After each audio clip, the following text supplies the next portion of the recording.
Canadian. Stephen versus Stephen Bonner. Chris Light versus Matt Brown. The co-main event is Yoshihiro Akamaya. I don't know. I'm sorry. I can't pronounce most of these guys. Versus Chris Lieben. Now, they're advertising it as Vonderlei, but like a week or two ago, Vonderlei got injured. Yoshihiro isn't too happy, but point being, Chris Lieben is his replacement. Yes, he just fought on the Ultimate, I think, yeah, it was the Ultimate Fighter finale?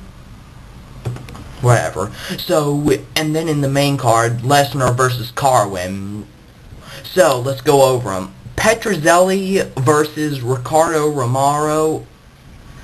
I don't know. Let's see here. It doesn't really give me much information about him. I'm sorry. Let's see here. The only guy he's beaten that really means something is, and not even that much, is James McSweeney. Now, if you don't know who Seth Petrozelli is, you need to know. If you hadn't seen it, I would trade that fight for literally any other fight I've ever seen. Seth Petrozelli versus Kimbo Slice. He's the little karateka or whatever that went in there and just beat the mess out of Kimbo. So, if I recommend you check out that fight if you hadn't already. If not, that's him. He's got the little pink highlights in his hair and pink mouthpieces. But anyway, my prediction is, since I really don't know either of them, but I do know a bit about Seth Petrozelli. Seth really isn't that great, but he is very tactical, so I'm going to have to give it to Petrozelli only because I don't know who the other guy is. Brandon Schwab versus the other guy. I don't really know much about either of them, but I'm not too big of a fan of Brendan. I don't really know that much about him either, but so I'm going to give it to Chris. George something versus, I'm going to give it to Kurt because I've actually heard his name. Chris Crazy Chuoff, I can't pronounce his name, versus Stephen Bonner. I know quite a bit about both of them, and apparently he's Polish and Canadian, so that makes sense. He's boxing, wrestling, and Brazilian Jiu-Jitsu. Of course I know who Stephen Bonner is. He has pretty much the best fight in UFC history against Forrest Griffin. I don't know who I'd give it to. I'd probably have to say Stephen Bonner, just because of the amazing match he put on against Forrest Griffin in the first Ultimate Fighter. Chris Light versus Matt Brown. I'm sorry, I really don't know much about these guys because I hadn't really been searching them up, but Chris Light versus Matt Brown. He has a black belt in BJJ. He isn't really recognized for his wrestling, so it says, and he's a boxer. Matt Brown, I don't know, because he's a brown belt in judo and a blue belt in BJJ. I don't know, because judo is probably my favorite of the MMA arts that I've done. And it all accords blue belt and brown belt in 2 separate grappling arts versus black belt in 1. So I think I'm going to have to call it a tie. I don't know. And then for the 2 main card, I'm actually going to go into depth about them. Yoshihiro Akiyama. Yeah, Yoshihiro Akamaya. I don't know. I speak a tiny bit Japanese, but not, I know how to say how are you and all of it. Anyway, enough about me, enough monologuing. Versus Chris Lieben. Because Chris Lieben's just off another fight, and because this guy's like a 3rd degree at judo, I probably, if he gets it to the ground, it doesn't mention a black belt from Chris Lieben, although never judge a guy by his belt, so to say.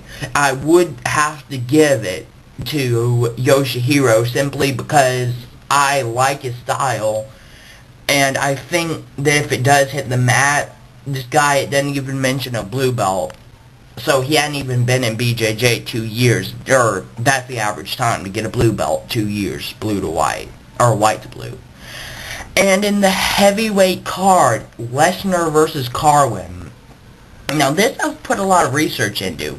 Brock Lesnar is probably the hardest training guy in the UFC. He puts so much effort into his training. But you know, you can't base everything off of training. To me it all accords. They're both National Division I wrestlers. If you don't know what that means, basically they're the top of the top when it comes to wrestling. And both Shane Carwin is 35, I think Lesnar's 32 or 33. 32, okay. So they're both still in their prime. They both weigh 265. Now let me tell you something. Brock Lesnar is known for having those triple XL gloves, custom-made gloves. Shane Carwin has to have an extra size over Brock Lesnar. He has to have quadruple X's. And that's the other thing.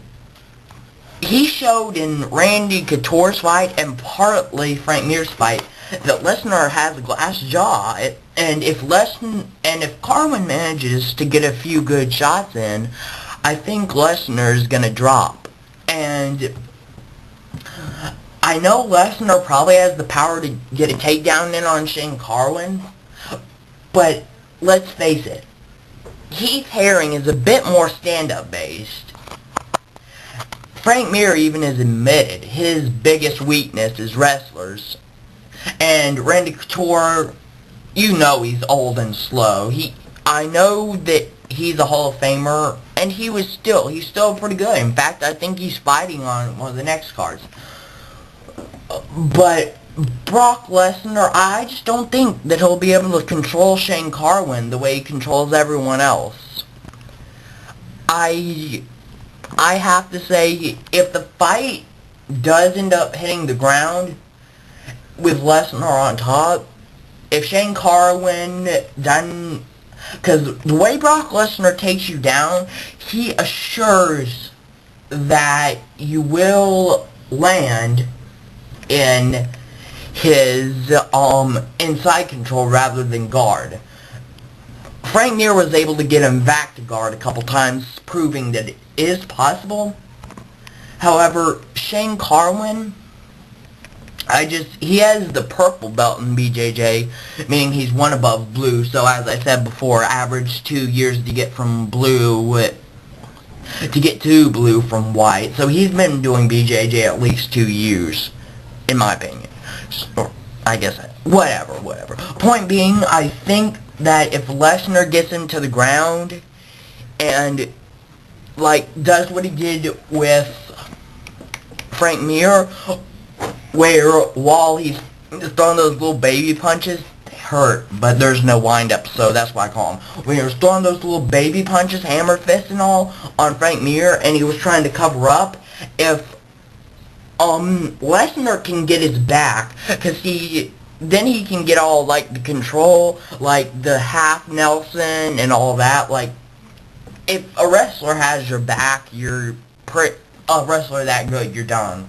So if Lesnar can get Carwin's back, then I think that it'll work out for Lesnar. Yo, what's up? Hey man, for some reason my camera cut off in mid-recording, but I didn't have much left to say. Basically, watching the video, I found out I have a butt chin. Well, anyway, I found out that, basically what I'm trying to say is, Lesnar's gonna have a harder time taking down Carwin than he did with everyone else, because he's a fellow Division I wrestler.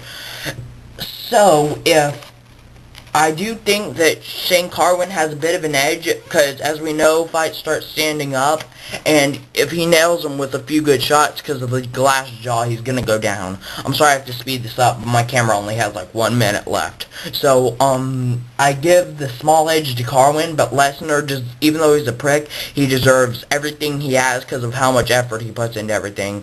MMA Ninjutsu, I'll see you later. Bye.